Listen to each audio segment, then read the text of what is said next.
38岁女星隋棠2015年嫁给圈外老公 Tony， 陆续为她生下一子 Max 一女 Lucy。上个月三宝 Ollie 也来报道，非常热闹。岂料隋棠近日竟在脸书上脱口说出有4个孩子，让网友全惊呆了。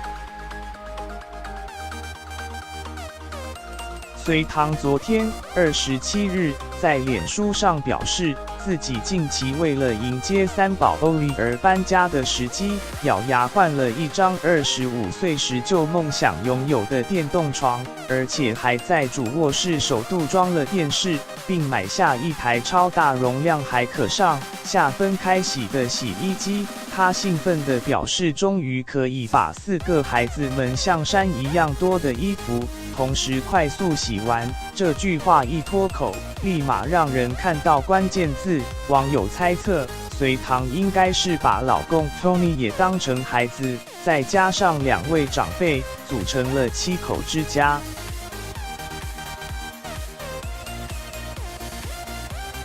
难得砸大钱买了这么多家居用品，隋棠却感到罪恶，原来这都是网友当初给她的意见。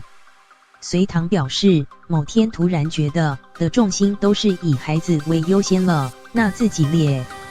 所谓 Happy Wife Happy Life， 同理是用快乐的妈妈才有快乐的孩子啊。